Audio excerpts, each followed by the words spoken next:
Welcome to Tales of Hope, where every paw print counts. Animal tie in the house, spreading love, hear the sounds. Every week animal stories, rights and welfare in the mix. Step up, take action, we're giving animals a fix. Tales of Hope, raise your voice, make some noise. Change the game for every animal, girl and boy. One world, one fight, let's turn the page. A future for the voiceless, bring hope to center stage. A very good morning, a good afternoon, and a good evening to all our listeners wherever you are. We have a wonderful person today with us, Lisa McCabe, and we are going to uncover how she came to be known as a dog witch. Lisa, welcome to the show, and thank you for taking the time to be on the show. No problem. Thank you so much for having me. Okay. The first question, what does it mean to be a dog witch? And how did you discover that holistic well-being was the missing piece and in how we care for our dogs or our four-legged furries? So I started working with dogs in 2009. I initially started dog walking, and it was always with a very holistic approach because dogs, like humans, are individual. There's no one-size-fits-all care. And just through my years of working with dogs, I realised that they responded to things like Reiki and massage as well. I had adopted a dog who needed a lot of help. He'd been through quite a bit, and just helping him try to navigate the world and realise that it wasn't scary and not all humans were bad. So through my work with him, I realised that there was things that I could do with other dogs, like nutrition was really important, exercise was really important, and eventually started adding these bits into my business, but I'd never really had the time to focus on it fully. And then the pandemic came along in 2020 and nobody needed a dog walker, so it gave me the time to really refocus and go and learn everything that I needed to learn to create this holistic business. And initially I focused on products that were essential oil based, but that really wasn't where the joy was. The joy for me was working with the dogs, working with their owners one-to-one. So the dog witch was born, and basically became the dog witch because I suppose I lived my life like a kitchen witch. I'm a feeder. I love to feed people. I love to, try out new recipes and things. And I'm always out in nature and in the garden and growing flowers and things. So I thought the dog witch it is, and that's where the idea came from. The last few years I've just really been trying to figure out what the business looked like and help as many dogs as possible. Perfect. This is so beautiful. I think we all realize sooner or later what our calling is, and especially working with these four-legged furries, it's just a different feel that you get altogether.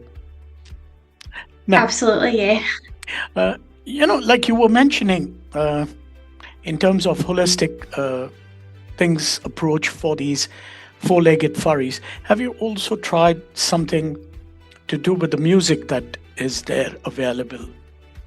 Yeah, so I do sound therapy as well, sound healing. That was something that I noticed actually a long time ago when we had our family dog. I'm a classically trained singer, and I noticed that when I would sing to him, he would become calm, or he'd want to sit and be held. So that was something that was kind of in the back of my mind as well. But sound therapy is great for dogs, especially rescue dogs who maybe don't trust humans yet, who don't want to be touched. So you can use sound therapy to heal them, to calm their nervous system, and also any aches, pains that they've got in their joints and things like that. The sound waves can help do that. So yeah, I mean, music, sound is absolutely amazing. Wonderful. We'll get into that sooner or later about it.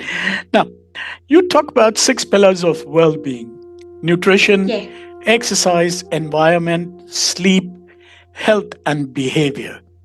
Can you share a story of a dog whose life was completely transformed when an I normally don't like to use the word owner, but like a pet parent, finally Yeah. addressed all these 6 areas instead of just one.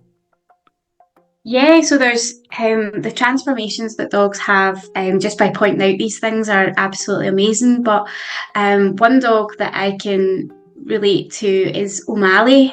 He's actually my mum and dad's dog, and he's also the brother of my own dog. And when he was born, he was very poorly.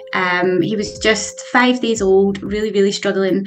And the vet had said to my mum, I think we should maybe look at end of life. I think we should maybe put him down. And my mum was absolutely horrified. She was like, no, no, I am not putting a tiny puppy down. We're going to do everything we can. So she phoned me and she was like, what can we do? So I went along with my box of tricks, and I showed her how to massage him. We got prebiotics into his diet. And I showed her how to help him sleep properly, how to help his mum to nurse him. And within about a month, he was a healthy, thriving puppy. He's now 3.5. He lives with hip dysplasia, and I've now just redone his Happy Dog Reset. My mum was finding that his hips were getting a bit sore, and because of that, he was starting to become a bit aggressive towards the other dogs that he lives with. So we've just tweaked his nutrition. We've put together a little plan for exercise. He's now got a crate of his own where he goes into, that's his happy place. He'll just go in there and sleep. He also quite likes to sleep beside my dad as well. My dad always jokes that at least someone loves him, and O'Malley is thriving. He's doing really, really well because we looked at those 6 pillars and we tweaked them. And obviously, as he gets older again, we'll need to look at those pillars just to make sure that we're getting everything right for him. But he's doing great. And from a dog that was told, let's just put him down at a few days old to now, he's 3.5, thriving and doing really, really well. So yeah, that's O'Malley's story. That's such an inspiring story, with O'Malley. I have my own too as well, but we have like 4 at our place right now. And one just came in, about a month and a half back. She was beaten on the streets, and we just had to, she was under my care, but finally we had to take her home, sort of thing, because I do quite a bit with community animals. That's what I do. Now, many dog parents feel overwhelmed by the conflicting advice from trainers, vets, behaviorists, and the internet. How do you help people cut through the noise and understand what their individual dog actually needs? Yeah, you're absolutely right. There's so much conflicting advice out there. And I think initially what I say to people is trust your gut. Your gut is never wrong, and your dog will let you know. Your dog trusts you more than anything. And you are their advocate. You're the only person that can advocate for them, because obviously they can't speak. It would be wonderful if they could, right? But I always say trust your gut. Your dog will know what's right for them and what's not, and they will let you know. And I think again it's going back to these 6 pillars, like what does the nutrition look like, where do they sleep, what's their exercise like. And as long as you can look at your dog from a holistic point of view, then you're going to get things right. And we're not all perfect. There is no perfect kind of care for dogs, but as long as you're doing your best and as long as you're listening to your dog, then and as long as you're working in a partnership as well, there's been so many things like over the years, that you must dominate your dog, and, there's this hierarchy, and it's a partnership. You work with your dog, same as human children, you work with them as a partnership, you don't dominate them. And by doing that, you will then become to understand them. You will know what their needs are, and they'll let you know, and you'll be able to just kind of do that. And I'm always there in the background. If people have any questions, they can just bounce off me. But I kind of give them the blueprint to run with it. And I think for me, it's always about empowering the owners. It's about teaching them, or their dog parents, sorry, because I hate that word owner as well. That's so true. It's about teaching them to be able to advocate for their dog. Absolutely. I tell you, for me and my wife, it's been a learning curve since we had the first kid. And what you rightly said is understanding the needs, because we have two labs and two indies, and it's way more than we can chew, to be honest. But we're learning, because Yeah. all the four have different personalities. They have different food habits, but it's, as you said, we need to work in tandem with them, and understand what their needs are, to be honest, rather than Yeah, 100%. no, I mean, this is something I think, as I said, uh, I keep saying, even this podcast also came into being is because of all the problems we went through with taking care, not the four at house. Now there are four. Initially, it was just one. But at the same time, because I was taking care of the community animals the community dogs at my mother's place, and with the problems that I was facing, the hostilities in terms of the people and everything, and a lot of other issues that we went through, was why this podcast actually came into being, in terms of, because there is a lack of awareness amongst people, whether it is pet parents or the people, feeders, rescuers, who take care of the community animals. So that is where this entire podcast came into place, sort of thing. Yeah, that's amazing. Wonderful. Now, walk us through what actually is happening in a dog's body and mind when they are out of balance. What are the signs pet parents often miss or dismiss as just how my dog is?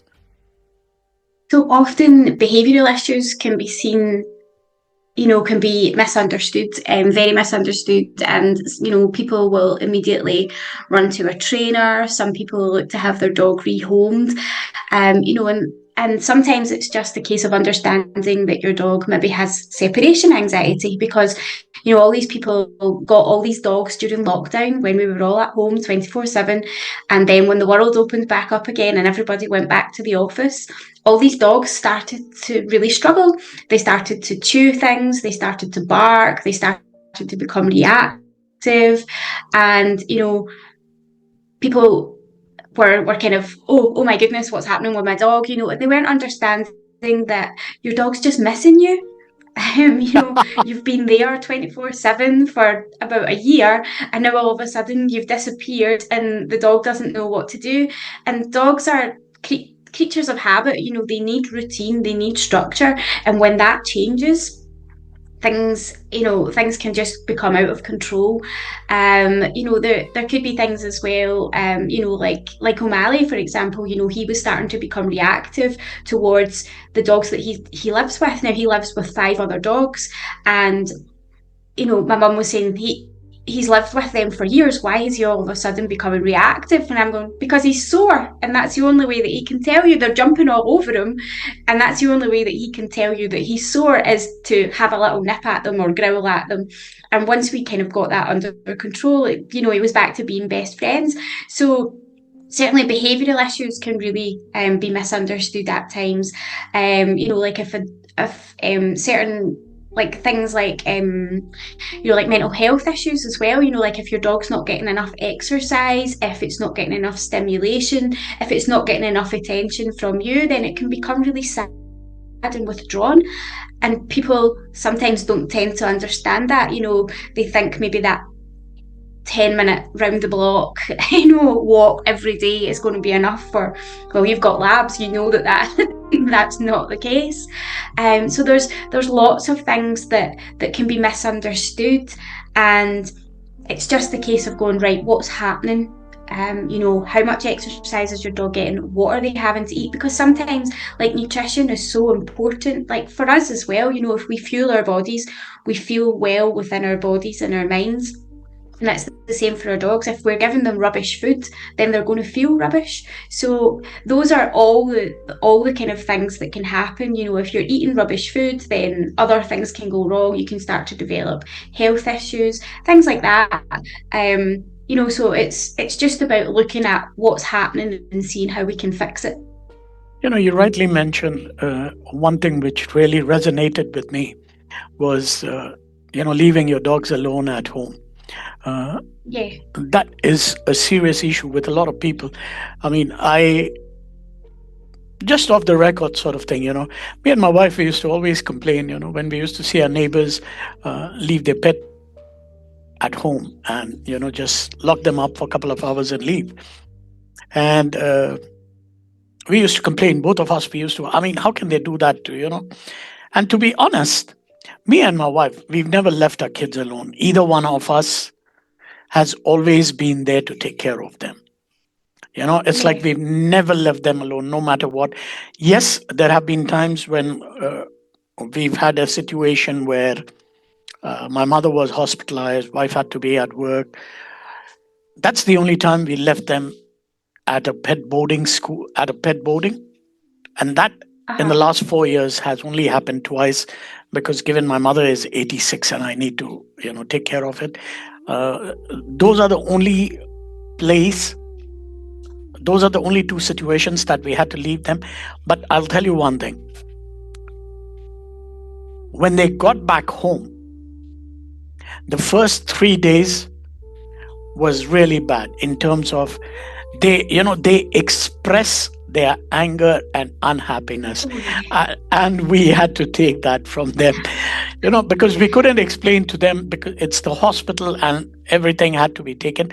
But the first 3 days, the three of them, initially it was two, now and then it was three, and then it was difficult for us. We've realized, so that's the reason now we try and do in such a way that at least one of us is still taking care of them, Yeah. because Yeah, otherwise, definitely. I mean, dogs will let you know. They'll let you know when they're not happy. absolutely, they're very expressive about that. Now, you've been working with dogs since 2009. What's the biggest shift you have seen in how people misunderstand their dog's behavior, and how does the happy dog reset, reframe that understanding? I think a lot of times, as I mentioned there, like behavioural issues can really, they can come to the fore, and people, like, for example, our dog Zane, when we adopted him, he was terrified of everything. He hadn't never lived in a house before. He was terrified of humans, especially men. He was reactive towards other dogs, and people kept saying to us, "Oh, I don't know how you can keep him. He's just such a naughty dog." It's like, he's not naughty. He's scared. He's confused. He doesn't know what's happening. And I think for me, it's about helping people understand that. It's about helping them understand the behaviours that the dogs are displaying. Your dog isn't naughty, they're just communicating. And that's been the biggest thing. When you say to people they're communicating with you, they're telling you in the only way that they know how that their needs aren't being met. And it's like a light bulb. It's like, oh, okay, it's not a bad dog. I don't have a bad dog. My dog just needs something from me. And once we understand what that need is, then we can give the dog what it needs, and the world is happy. This is one thing I would just point out, because we have the same issue and it's still going on. We're trying to fix that. We have one of the indies that we adopted on the Christmas Eve of 2024. That was not adopted, but I had to take her home from my mother's complex because somebody had driven a car over her, and it took her time to get well. Today she's healthy and fine. But there's one thing that you pointed out, which we still notice in her, that if anybody comes to our house, she's very scared. She won't get friendly as compared to all the other three that we have now. One is her sister, and the two labs. They are very friendly with every human. But this one, she just, she'll come and stick close to us. She'll stay away. You can sense and see that she's not very comfortable. She's unhappy with people coming to the house. But, sometimes we just can't tell her that if we need an electrician or somebody to come and fix some issue, We can't tell Yeah. them not to come, but that's the time when we see her getting a bit scared, and we're trying to figure out, in terms of, we're trying to work how we can fix this issue with her so that she doesn't feel Yeah, scared. sure. Yeah, what we did with Zane was we gave him a safe space. So he had a crate in the conservatory, and it was really funny because he used it more when our human children came along. It was as if, oh, I've had enough of them, and he would just take himself off and go lie there. But we gave him that safe space so that he had the option if he wanted to not be with us or not be with whoever was in our house, then he would go there. And when we were introducing new people, we would make sure that everything was really calm and quiet. And then we would introduce him and let him kind of sniff and make sure that everything was okay. Everything was done at his pace. And I knew what he could handle and what he couldn't handle. So, for example, when we went on holidays and things with him, my husband and my children and our other dog would run down to the beach and they would be in amongst all the people. Zane and I would be at a very safe distance away from all the people and all the dogs. He would still be out enjoying himself and having a great time, but he would just be within his boundaries. So it's just about understanding what your dog's needs are and what their boundaries are and giving them that safe space, and you're absolutely doing all the right things. Absolutely. To be honest, I'm still learning about a lot of things. Me and my wife, we're still learning about it. And that's what is, we're trying to share our experiences with the world so that people can understand rather than, misunderstanding. Because what you rightly said, a lot of people just give up on them. Yeah. So it's just trying to creating a space where people can find out what are the issues and really not rehome these souls. Yeah, definitely. Absolutely. Now, let's talk about the dogs who seem unfixable, the chronic barkers, the anxious destroyers, the reactive walkers. What actually at the root when traditional training hasn't worked? I think it's about rebalancing the nervous system, like Zane, for example. When we adopted him from Dogs Trust, which is quite a big rescue here in the UK. And when we were taking him home that day, the handler said to me, "I am so glad he's going with you because I worried that he would never be rehomed." And he was only 9 months at the time. And he was like that. He was very reactive. He destroyed things. He'd never lived in a house before. He was scared of everything. He was scared of like the freezer. He was scared of the ironing board. He was scared of the Hoover. Just lots of different things. And it was about rebalancing his nervous system. It was about things like massage and essential oils are great for dogs for helping them do that. As we talked about before, the sound therapy, all of that sort of stuff can really help rebalance the nervous system. And then once you help the dog relax, once it feels comfortable, you can then start to work on the other things. You can then start to work on their reactivity. You can start to work on their separation anxiety. So once you've kind of got your dog to a calm space, everything else kind of starts to fall into place after that. So basically, it's not as hard as people think. Yes, I think that is what it is. So the basic point you're trying to drive home is, the parents need to work with their dog and try and keep them calm rather than, getting anxious, excited, or creating a. Yeah, definitely. I mean, with Zane, for example, we employed a trainer who was a renowned trainer, had a really impressive CV, and they came to our house and they were encouraging me to shout at Zane. And I'm going, this is a dog who's scared of humans, who's already reactive and has seen the worst of the world, and you want me to shout at him? No, thank you.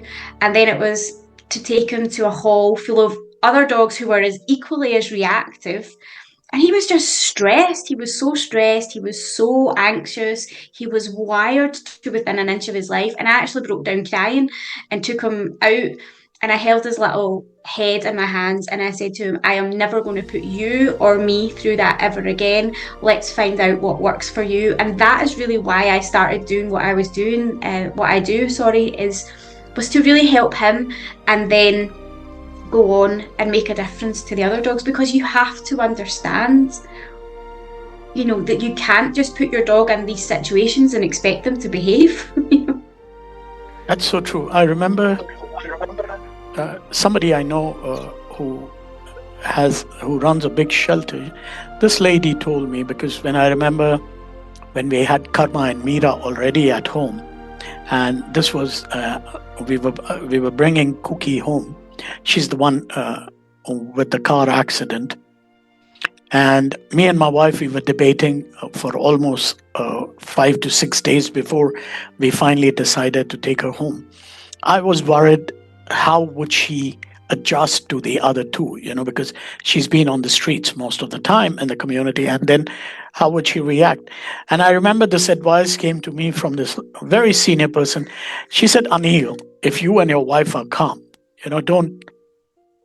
you have to portray calm, and that is what your entire family or the other two furries will reflect. If you are calm and collected, you will it will be perfect. Because I remember way back in 2021 when we had Karma, and then we rescued this other lab, Mira.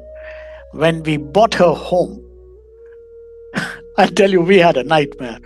Me and my wife, we were like, did we do a mistake? Because I think Karma was this was in about 4, 5, March, April, May, June, July. Yeah, he was 5 months old. And Mira was just about 2 months old. We had to rescue her. And I remember we still have a lot of videos from there where Karma was, because we didn't know, it was a new experience for us. And Karma just went like berserk on this little, because at that time, Mira was just like 2 months, hardly 4.5 kgs, and it was like crazy because me and my wife also, we got so nervous, and that was reflecting on Karma and, both these kids. But I remember when we bought the third one and now the fourth one, because we were so calm, it was easier for them to adjust to each other, because at that time we were not showing anxiety because we were not anxious. Because now to be honest, now we've learned that we need to stay calm rather than, reflect everything what's going through inside us. And fortunately, I think by the grace of God, at this point in time, the 4 are happily together. Okay, at times they have their indifferences and everything, but that's nothing major. Touch wood, by the grace of God, nothing major. It's like they don't fight over the foods or anything. But yes, on toys they do still fight. So that's what we go through.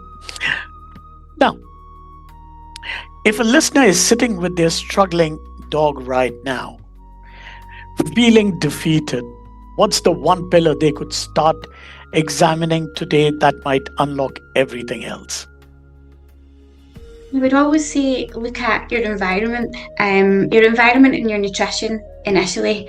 What can you tweak to make your dog feel a little calmer, feel a little more settled within your house? Sometimes it's a case of just unplugging a plugin. If you have one of those plugins that dispenses scents throughout your house, sometimes those can make dogs go a bit crazy. If they don't have a nice safe space where they don't have somewhere that they can retreat to, or if their bed is beside a television and a bright light, that's not going to give them a good quality of sleep. So maybe look at changing that up. And always nutrition, look at what you're feeding your dog. Is it a balanced diet that they have? Is it full of fresh fruits and veggies? Is it full of meat? Or is it just like dry kibble that you're giving them, all day, every day? Look at different things. Those are the 2 things that you could tweak really, really quickly, that could make a little difference. Is there a word of advice for the parents, how they can be more, savvy about the nutrition that they feed to their pets? Yeah. So, my blog on my website is full of recipes, and it's also full of foods that help. Like, for example, like sweet potatoes are really good for dogs who live with arthritis because they help to reduce inflammation within the body. Things like blueberries are great for dogs, bananas, all of these things. So my website is full, my blog is full of free advice and information, so people can just jump on there. And if they're not sure, please feel free to get in touch. I am more than happy to offer some advice. Because I think nutrition is one of the best things that we can do for our dog. Like kefir and golden paste, these are things that you can make really easily at home, but they can make a huge difference to your dog's health and well-being. So there's blogs on my website that are full of information on how you can make these at home, but also all of the benefits as well. So there's definitely a whole wealth of stuff out there. I'll tell you what, our listeners are going to be thanking you for that. For all our listeners, when we release the podcast, you will have the link to the blog and the website for Lisa, and you could just visit it when you need it. Now, nutrition is such a contentious topic in the dog world. What's your approach in helping pet parents navigate raw feeding, kibbles, fresh food, and all the other options without shame or dogma? Yeah, I mean, that's it. It's all just down to personal choice, isn't it? It's all just down to, and what I would always say to pet parents is buy the best that you can afford. And if that's kibble, if it's raw, if it's fresh fruit and veggies and meat and stuff like that, then buy the best that you can afford. You will always do the best for your dog no matter what. And just look at the ingredients. You want to be looking to make sure that it's as pure as possible. It's not full of additives and all these nasty things that sometimes go into dog foods. So I always say to people, whatever the best that you can afford and the best that you can do. I have a friend who I did a Happy Dog Reset for a few months ago, and she's really busy. She runs her own business. She's got small children, and she's saying, I just do not have the time to cook for my dog. Whereas for me, I batch cook on a Sunday. I batch cook all my dog's food on a Sunday morning, the same as I do with all the humans' food, and it's there for the week. And if we're going on holiday or whatever, I will freeze stuff so that I can take it with us. But she's saying, I just don't have the time. And I'm like, that's absolutely fine. She feeds the dog kibble, but she will add in things like blueberries, sweet potatoes, bits of salmon. She will add that into it. So as long as you're doing your best, then I mean, there's absolutely no shame. As long as you're doing what you can for your dog, then that's absolutely perfect. Just a little minor, if I just want to ask for all our listeners, is it safe to batch cook and freeze it and then feed them? Yeah, absolutely. Yeah. I will batch cook stuff for my own dog, and I'll pop it into the freezer and then I'll bring it out. And as long as you're not leaving it in too long, I would say like the longest would be like 3 months, but for us it doesn't even last that long. It's about a month. It's, I do try to make it as fresh as possible. I will batch cook for him on a Sunday, pop it into the fridge or the freezer, and then redo it again on the next Sunday. Wow. I think we need to learn from that, because for us, me and my wife, we have it like it's everyday cooked, because because Mira has a personality that she wouldn't, until and unless it's not, freshly cooked, she wouldn't eat. She wouldn't even touch it. It's like that. Yeah, I had a dog like that too. And that's actually why, I started looking into the nutrition, and because my older dog Ziggy, he was very much, he would let you know if something wasn't good enough. He would look at his bowl and look at me as if, what is this? So. That's so true. Because we have one at home, and she is like the queen. It's like she doesn't like. She will not hesitate to walk away from the food if she doesn't like it. So, and now, because she's been with us for 4 years, we know each and everything what she likes. So there is, there's no question of giving her anything that she doesn't like. So it's like, we know what she likes, and that has provided. So it's like, there she is, happy. And the best part is, this is just off the records. What we love about her is she has this way that, she'll jump on the bed, she'll take her position that I want to sit and I want to lie down and eat. She will never, and the other part, she needs to be hand fed. You put the bowl out there, oh, thank you very much, she's not eating. And this, she is. I mean, me and my wife for the last, I think 4 years. Yeah, it's almost 4 years now. And she is very clear. She will take her place on the bed. She will lie down on that blanket and everything. And then she's like, yeah, now I'm ready. You can feed me now. And that has to be hand fed. Except for the water. This is what me and my wife, if it was water, even if we could feed her with hand, she would even ask us.